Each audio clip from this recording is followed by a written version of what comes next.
प्यारे दोस्तों, कराची शहर में एक हाफिज कुरान लड़की रहती थी। जब उस लड़की की मौत हुई और लोग दफन करने के लिए उसे कफन पहनाने लगे, तो हैरानी की बात यह थी कि उसके कफन पहनाते ही बार बार कफन फट जाता और आग लग जाती। काफी वक्त ऐसा ही चलता रहा।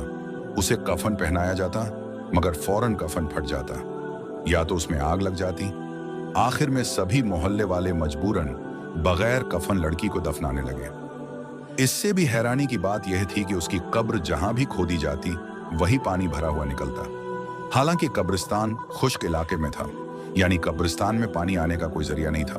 मोहल्ले वालों ने यह देखकर मोहल्ले के काबिल आलिम दीन को बुलाया, मगर जब उस मौलवी ने लड़की को हाथ लगाया तो सबके पांव तले से जमीन निकल गई।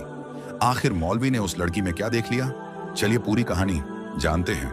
पूरी कहानी जानने के लिए हमारे साथ आखिर तक रहे और वीडियो को लाइक और चैनल को सब्सक्राइब करें। यह कहानी उस हाफिज कुरान लड़की की सहेली कुछ इस तरह बयान करती है कि हमारे मोहल्ले की ये सबसे ज्यादा नेक और पाक किरदार लड़की थी, जिसका नाम नूर बानो था। वह लड़की इतनी ज्यादा नेक थी कि जब हमारे मोहल्ले में कोई भी औरत इस दुनिया से चली जाती, तो वह लोग नूर बानो को अपने पास बुलाते और कहते कि मैयत के कान में अजान दे दो, शायद उसकी अगली मंजिल आसान हो जाए। और लोग नूर बानो से मगफिरत की दुआ करवाते थे। नूर बानो मेरी बहुत अच्छी दोस्त भी थी और कजन भी, और हम लोग ऊपर नीचे के मकान में रहते थे। लेकिन आज जब वह खुद इस दुनिया से चली गई, तो उसके साथ क्या हो रहा था, यह देखकर दिल खून के आंसू रो रहा था। यह वाक्य हमारे पूरे मोहल्ले का ऐसा वाक्य था जो आज भी बच्चे की जुबान पर रहता है। लेकिन जब इसकी हकीकत सामने आई, तो मोहल्ले वालों के सर शर्म से झुक गए, और नूर बानो आज भी हम सबके लिए एक सवाल बनकर रह गई। वह कहते हैं ना कि दो बहनें हमेशा एक जैसी ही नहीं होती। नूर बानो की एक बहन सलमा भी थी, जो बिल्कुल भी उस जैसी नहीं थी। अपनी बहन से बहुत जलती थी, इसलिए अपनी खुद की बहन होने के बावजूद भी वह हमेशा मुझे ही अपनी बहन का दर्जा देती थी। मेरा नाम मैनाज है। मैं भी नूर बानो की उम्र की ही हूँ। नूर बानो मेरी बहुत अच्छी दोस्त थी। हम लोग एक ही बिल्डिंग में रहते थे, जिसमें ऊपर नीचे 4 घर थे। हम लोग ऊपर वाले घर में रहते थे और वह नीचे वाले घर में रहते थे, और साइड पर भी कुछ लोग रहते थे। एक तरह से देखा जाए तो यह पूरा घर एक ही घर माना जाता था, लेकिन यहाँ पर 4 फैमिली रहती थी। हमारे घर में एक छोटा सा रास्ता भी था, जिसे हमने बंद नहीं किया था। वहां से हम लोग एक दूसरे के घर आना जाना कर लेते थे। मेरी माँ की नूर बानो की माँ के साथ बहुत ज्यादा दोस्ती भी थी, लेकिन सलमा की यानी नूर बानो की बहन की किसी के साथ भी नहीं बनती थी। न मेरे साथ, न अपनी बहन के साथ, न अपनी माँ के साथ। नूर बानो की माँ अपनी बेटियों पर हैरान होती थी और कहती थी कि एक मेरी बेटी इतनी अच्छी, दीन और दुनिया दोनों के लिए बहुत ही अच्छी है, और दूसरी बेटी को पता नहीं क्या हो गया है। मेरी माँ समझती थी कि वह भी वक्त के साथ ठीक हो जाएगी। नूर बानो पर उसकी दादी का असर था। उसकी दादी भी नेक और परहेजगार थी। वह बहुत अच्छी औरत थी। नूर बानो पूरे मोहल्ले में मशहूर थी। बच्चों को कुरान भी पढ़ाती थी।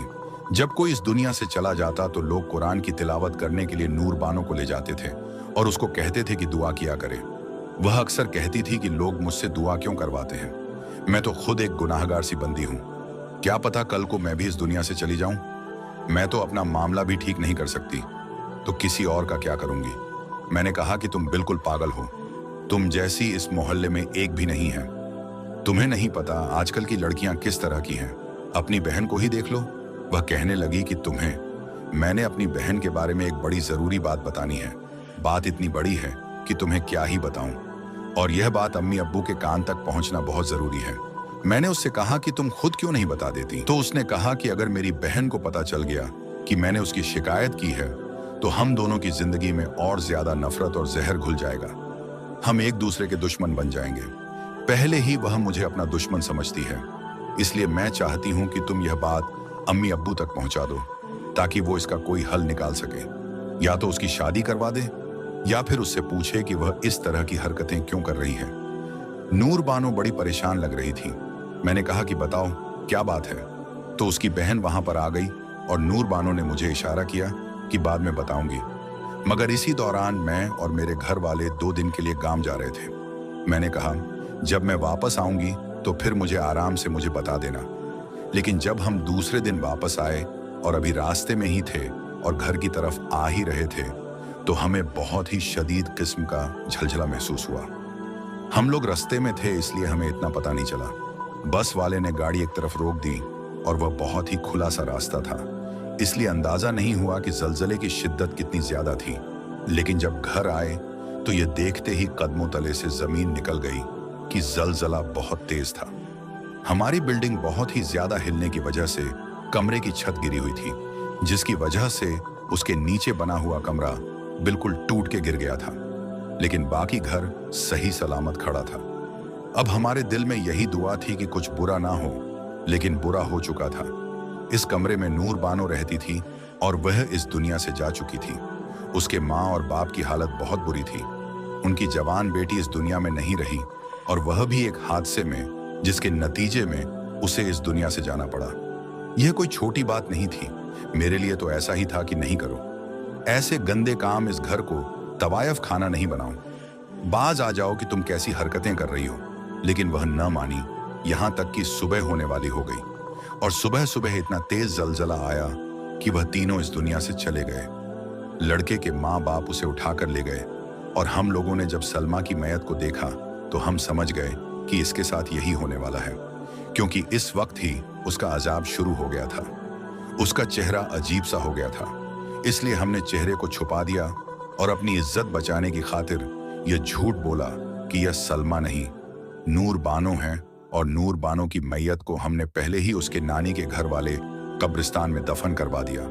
अभी हम सब पर जो मुसीबत आई है, ये मुसीबत हमारी बेटी की वजह से आई है। हम तो बहुत परेशान थे, बस जो हमें समझ में आ रहा था हमने कर दिया। आलिम दीन अब्दुल रशीद साहब ने कहा कि आपने बिल्कुल भी अच्छा नहीं किया। अपनी एक बेटी की इज्जत बचाने के लिए दूसरी नेक बेटी की इज्जत को खराब किया, और वह भी तब जब वह इस दुनिया से पहले ही जा चुकी थी। आप अपनी बेटियों को क्या समझते थे? एक बेटी के लिए दूसरी को बदनाम कर रहे थे। फिर उसकी नेक नियति का क्या फायदा कि वह पूरे मोहल्ले में फिर भी बदनाम हो गई। सब लोगों तक ये बात पहुंचा दी गई, जबकि उसका बाप कह रहा था कि किसी को ये बात न बताओ। पर हमने कहा कि हम जरूर बताएंगे, क्योंकि हम सलमा को अच्छी तरह नहीं जानते, पर हम नूर बानो को अच्छी तरह जानते हैं और हमें पता है कि वह ऐसी नहीं थी। लोग हैरान रह गए। किसी तरह से सलमा को मिट्टी के हवाले कर दिया गया। सब ने दुआ की। मौलाना साहब ने खुद दुआ की और कहा, उम्मीद है कि अब कोई और तमाशा नहीं होगा।